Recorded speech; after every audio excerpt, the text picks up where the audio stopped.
Hi and welcome back to another video of Medic Notes. This video is on ankle fracture. Ankle fractures are a common injury. The ankle is comprised of the talus bone articulating within the mortise. The mortise is comprised of the tibial plafond and medial malleolus, the distal end of the tibia, and the lateral malleolus, the distal end of the fibula.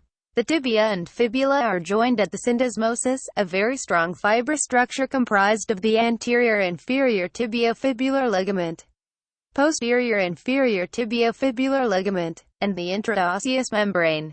An ankle fracture is a fracture of any malleolus with or without disruption to the syndesmosis. For classification, Weber classification is the most widely used in emergency department. It classifies lateral malleolus fractures into A, B, and C. A is below the syndesmosis. B is at level of syndesmosis. C is above level of syndesmosis. This picture shows the Weber classification. In orthopedic practice, the Lodge-Hansen classification is more widely used. This system is based on the ankle position at the time of injury, and the deforming force involved, and is much more detailed than the Weber classification. For clinical features, patients will often present with ankle pain following a traumatic injury. There may be associated deformity in cases of fracture dislocation. Very deformed ankles, which are common, may have neurovascular compromise and are often open fractures.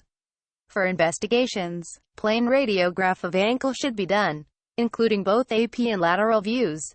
CT scan for complex ankle fractures. It is essential that when radiographs are taken, the ankle is in full dorsiflexion. This is because the talus, which is narrow or posteriorly, can appear translated within the mortise when the ankle and plant are flexed. This picture shows a plain X-ray of Weber B ankle fracture. In AP and lateral views. For management, initial management requires immediate fracture reduction, usually performed under sedation in the emergency department. Any patients that have with evidence of an open fracture should be managed accordingly. Once reduced, the ankle should be placed in a below-knee back slab. You must then repeat and document the post-reduction neurovascular examination. Request a repeat plain film radiography. Conservative management will often be opted for in non-displaced medial malleolus fractures, Weber fractures or Weber B fractures without talar shift, and those unfit for surgical intervention. For surgical management, open reduction and internal fixation is often required in ankle fractures.